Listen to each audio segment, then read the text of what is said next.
السلام عليكم ورحمة الله. الحمد لله رب العالمين، والصلاة والسلام على أشرف المرسلين نبينا محمد وعلى آله وصحبه أجمعين. Uh, Sorry for being late. There's some issues with the connection. Inshallah, we'll continue with the fiqh of worship. And we had talked about the adhan. We've been talking about the adhan and the way the adhan to be called, and how the adhan is called, and some of the rulings with regards to the adhan and how to do it, and with regards even to matters of tahara related or purification related to the adhan. And then after that, inshallah ta'ala, the next subject in the Kitab al-Salah, in the chapter of the Salah, is the time for the 5 daily Salah, the times for the 5 obligatory Salah. The 5 daily Salah, as we know, this is what Allah subhanahu wa ta'ala obligated upon this ummah and honored this ummah by the 5 daily Salah, that Allah subhanahu wa ta'ala honored this ummah by elevating and ascending the Prophet sallallahu alayhi wasallam all the way to the 7th heaven to speak to Allah subhanahu wa ta'ala, and for Allah subhanahu wa ta'ala to give him the order of the Salah in that special trip in Al-Isra wal-Mi'raj. And it was originally 50 Salah, that it became 5 Salah only. And as the Prophet ﷺ said, 5 in actions, but 50 in rewards. خمس في العمل خمسون في الأجر. 5 in actions, but in reality it's 50 in rewards. And therefore, whoever prays the 5 daily Salah as if he prayed 50 Salah a day, that means he had filled the entire day and night with ibadah, with the worship of Allah subhanahu wa ta'ala. And that's something that Sa'id ibn al-Musayyib rahimahullah, he said, that whoever prays the 5 daily Salah in Jama'ah, من صلى الصلوات الخمس في جماعة فقد ملأ البر والبحر عبادة, that he had filled the earth and the land with ibadah. And therefore the shaitan, he would come to the person in the Salah more than any other time, because that's the objective of our day. This is the most important action in the Salah, in our life, is to establish the 5 daily Salah the way that Allah subhanahu wa ta'ala ordered us. And that's why we should not just say to perform the 5 daily Salah, but to make iqamat al-Salah, to establish it, and to always remember this hadith about the 50 Salah, that if it was 50, we have nothing but to submit ourselves to the orders of Allah.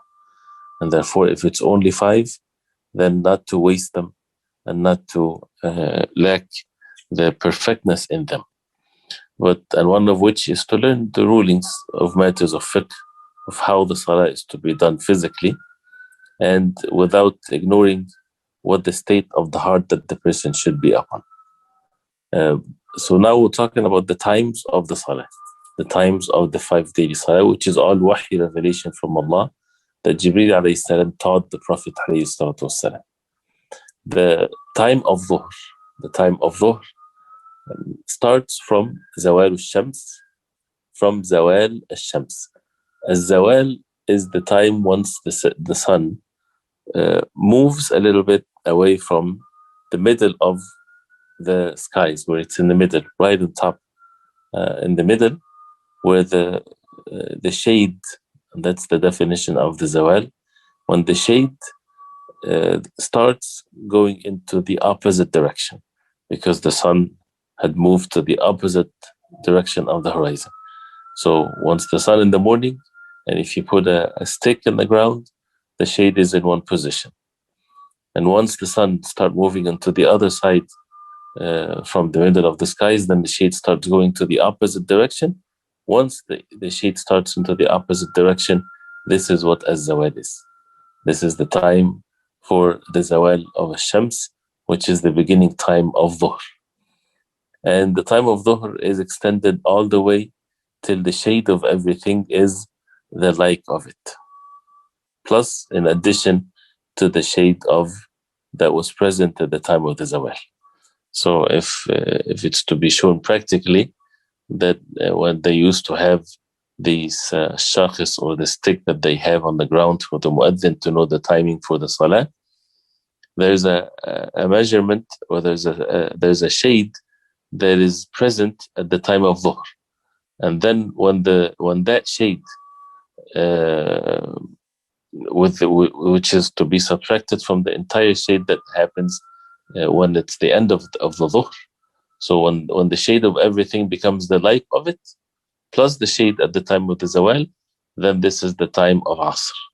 So the end of the time of dhuhr is the beginning of the time of asr. And it's, of course, it's more recommended to be prayed in the beginning of its time. Unless it's extremely hot, then it's recommended to delay it a bit, as the Prophet ﷺ used to do so. And Salatul Dhuhr, as we know, is 4 rak'ah. The time for Salatul Asr starts from the end of Salatul Dhuhr, which means when the shade of everything is the like of it. It's equal to the shade of the object that is placed on the ground, plus the shade of the zawal, of course. And that's what the time of Asr starts. And there's 2 times for Asr, if it's correct to say. There is the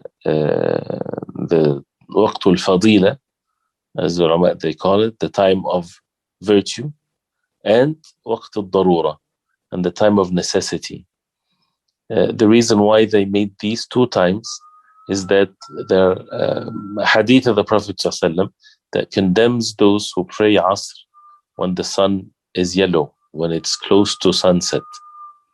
So the time of Asr ends with the sunset, right? But once the sun becomes yellow, which is before sunset, then this is where it's the time of ad-darura, meaning that a person should not choose to pray Salatul Asr and to delay it when the sun is yellow.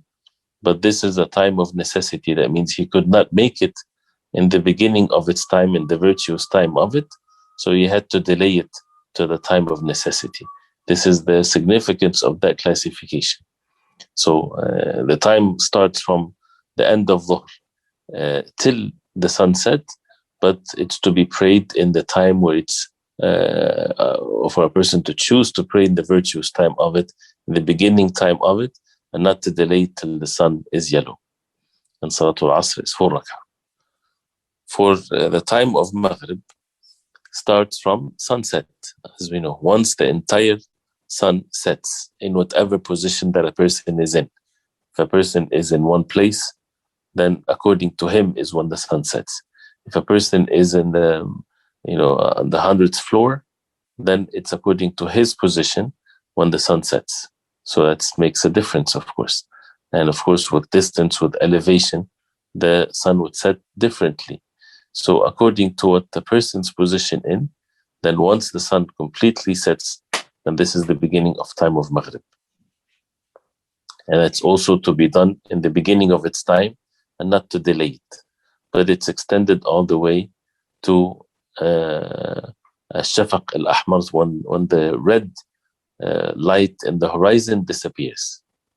Once the red in the horizon disappears, then this is the time of Al-Isha. So it's this is the time of Maghrib, and it's of course it's a shorter time. And Salatul Maghrib, of course, as we know, is 3 rak'ah.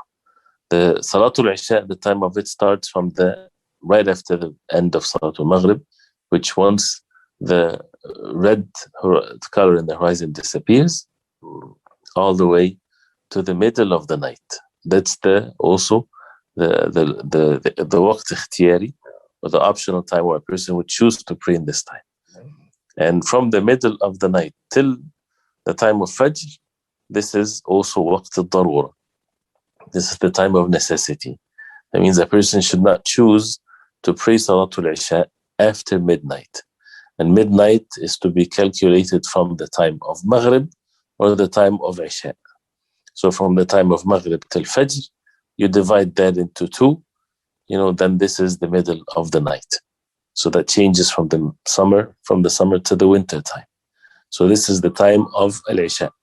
It's more recommended to be delayed to the third of the night or even to the middle of the night if a person would pray it in Jama'ah in the masjid, if the people in Jama'ah would pray it like this. But if a person misses it in the masjid, or for women at home, if they delay it, as long as they do not lose other rights and duties in the salah, then it's more virtue, as the hadith of the Prophet ﷺ. But praying in Jama'ah in the masjid, of course, what the norm of the people have been is in the beginning of its time. And that's definitely better if a person is not sure whether he become tired later or whether he is not going to be able to fulfill it in the most perfect way. The time for Salatul Fajr starts from the second time of Fajr. They call it, there's the first Fajr and then the second Fajr. The first one is the false one. And the second one, which is the true Fajr, when the light spreads in the horizon. So the beginning of the break of dawn, the break of light, that distinguished or different than the darkness of the night. The first break of the light in the horizon, and then it starts spreading sideways in the horizon, not the one that shoots in the middle of the skies and then disappears. And of course, Salatul Fajr is to be done in the beginning of its time is better. And it's more recommended for the person to pray Salatul Fajr when things are dark. And to, if a person make the Salatul Fajr long, with the Prophet ﷺ used to pray in Fajr more than he would pray and recite Quran and other than Salatul Fajr. Even if when they finish the Salah, people can see each other because of the light, then this is still a good thing and a virtuous thing. And once the adhan of Fajr is called, then it's only to be prayed Salatul Fajr, and before that Salatul Sunnah, Sunnatul Fajr 2 rak'ah, and no more Salah between Salatul Fajr till sun rise, as we will talk about the makruh times for the Salah. Allah subhanahu wa ta'ala said, أقم الصلاة لدلوك الشمس إلى غسق الليل وقرآن الفجر إن قرآن الفجر كان مشهودا. And many verses in the Quran that talks about the salawat and the importance of it. And all of these different timings have been established by the Sunnah of the Prophet ﷺ, and by Jibreel ﷺ teaching the Prophet ﷺ right after he came down from the night of Al-Isra wal-Mi'raj. He came to him and he led him in the Salah, the first day in the beginning of every time of the Salah, and the second day led him at the end time of the Salah to show him the beginning and the end of the Salah. And of course, with the ease of knowing the times for the Salah, with calendars and ways to get to know the timings, then this is valid as long as it's according to what these timing of the Salah are. So this is for the 5 daily Salah times. After that, in the subject of the Salah, since it's with regards to the times of the Salah, then we'll talk about the conditions of the Salah. Like we talked about the conditions of the wudu, there's the conditions for the Salah. And the conditions is different than the pillars of the Salah, that the conditions are something that is not part of the Salah, but something else to be done as a condition for the Salah to be valid. It has to be established. And as we see that for the Salah has conditions, has pillars, has wajibat, and that requires knowledge. And it shows the importance of the Salah. And if Allah subhanahu wa ta'ala willed, He would have made the Salah just some words that a person say, or something to be done without having to make wudu or facing the Qibla or any of this. Allah subhanahu wa ta'ala is the most wise. And one of the great things that a person sees in his heart is that the importance of the Salah. When something is important, then people would prepare themselves for it. They would take other things means other than that thing that is important, right?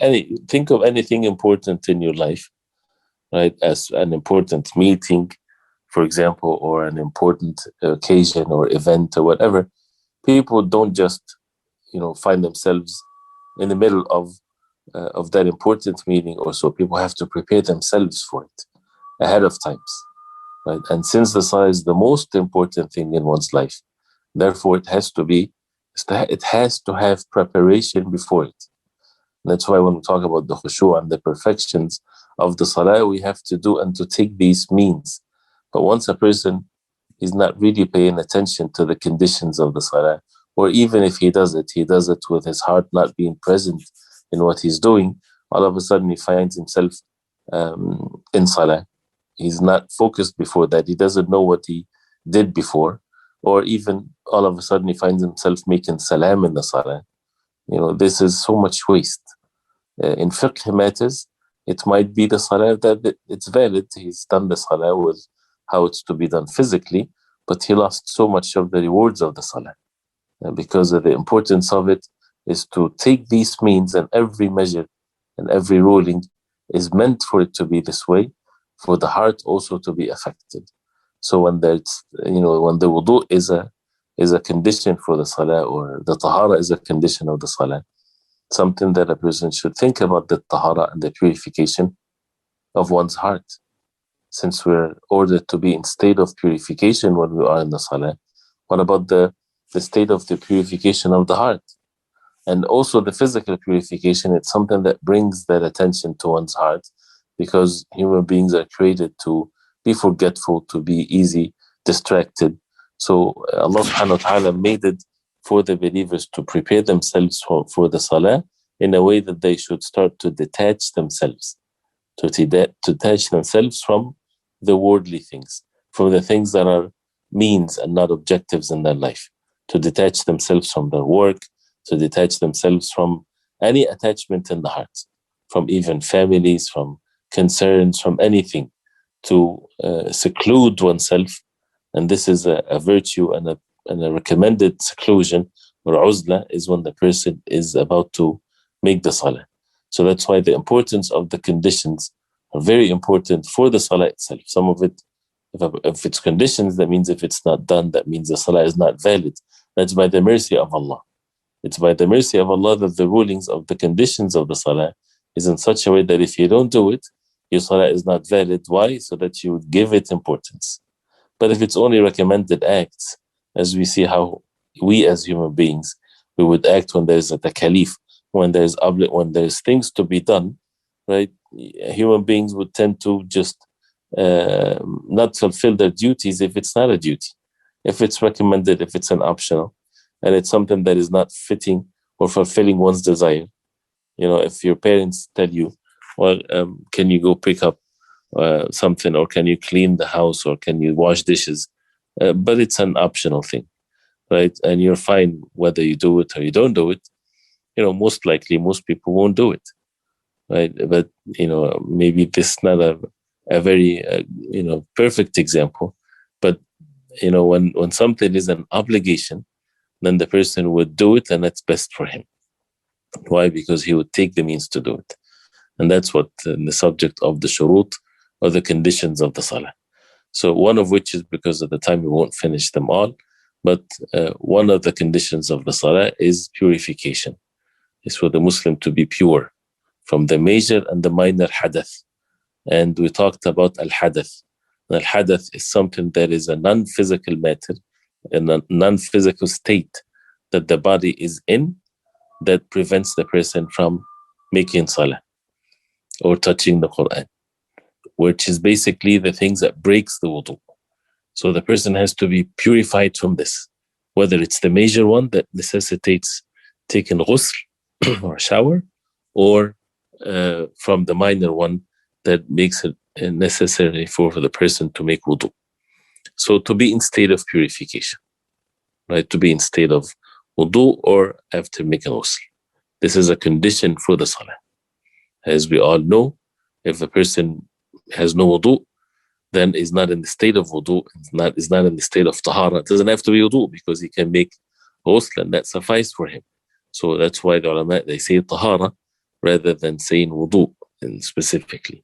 So to be in state of wudu. The other condition is the physical purification, as we talked about that in the tahara and in the beginning. And the purification is for the body to be pure, the body and the clothing and the spot that the person is praying upon. These three places has to be pure. That means it does not have any najasa on it. And najasa is not dirt. And najasa is something specific according to the deen of Allah that we are ordered to prevent having on our bodies or our clothing or in the spot that we are praying on. So dirt, or to what people consider to be dirty, but it's not najasa. This is something else, or something that might be even harmful, but it's not najasa. So it has to be according to what in the deen of Islam is considered to be najasat. And we talked about that, and it's specific najasat. So to purify the body from the body and the clothing and the place where a person prays on from the najasa. So this is the second condition of the salah. Number 3, we'll just mention them quickly, and then we can talk about them in some details next time, inshallah. So we'll talk about 6 conditions for the salah. The first one, to be in state of tahara.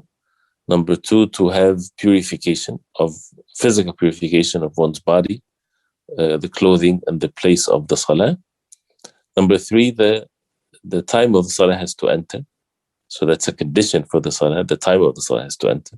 Nobody is allowed to pray dhuhr before the time of dhuhr or so, except in some exceptions with regards to the jam'a, combining the salawat for whatever valid reason for it. So dukhul waqt al-salat, for the salah time to enter.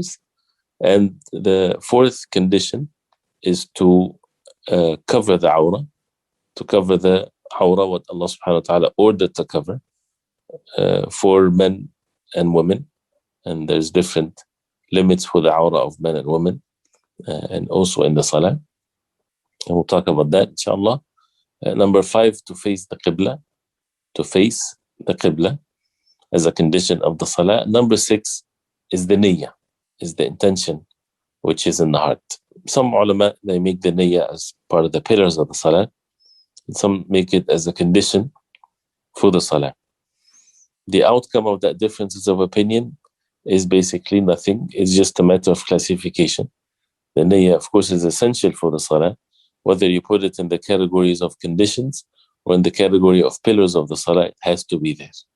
But those who mention that it's in the conditions, why? Because one of the things that makes the conditions different than the pillars is that you have to be upon these conditions till the end of the ibadah, till the end of the salah, which is pillars, you change one from one pillar to the other.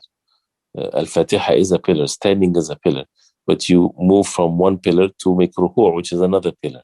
But for the condition, you have to have it the whole entire time. So you have to face the qibla from the beginning to the end. You have to have intentions from the beginning to the end of the salah. So these are 6 pillars of, or 6 conditions of the salah. We'll continue them, inshallah ta'ala, next time and talk about them in some details, inshallah. I'll stop here, inshallah, if you have any questions for maybe 2-3 minutes, and then we'll continue next time. The first question, how long do you have to wait after sunrise to pray? After sunrise, the Prophet ﷺ forbade praying after Fajr all the way till the sun rises, the rising of it, of the distance or the length of a spear that they use in war, when you stick it in the ground from a distance. So it's usually something from 10 to 15 minutes. It changes from the summer to the winter. So 15 minutes, this is safe, but it's from 10 to 15 minutes after sunrise. What is the ruling on praying fard salah but not making iqamah? Iqamah is recommended, but it's not a pillar or a condition of the salah. So the salah, since the question is, what is the ruling? The salah is valid. But of course, the iqamah in the masjid is to be established. Otherwise, how people would know that the salah is to start? And if people are praying at home, it's recommended to make iqamah. If they don't make iqamah, the salah is valid. So different than adhan. Adhan is to be called in the, if there's a masjid in the locality gives adhan, then there's no need for people to make adhan for every salah in their homes or so. But if with the iqamah, it's to be done at all times, whether people are praying in the masjid or at home, even individually, they can still make the iqamah, but it's not a mandatory thing. All the steps, I'm not sure what all the steps means. To confirm, do you need to wudu again if you just did ghusl?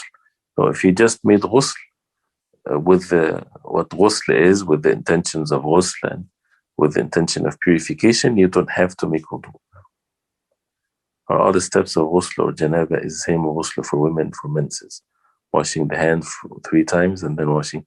Yes, the same recommended acts of ghusl, as you mentioned here, and then to make wudu, and then to wash the head, and then the right side, and then the right side and the left side, and then the head either way, and then the rest of the body.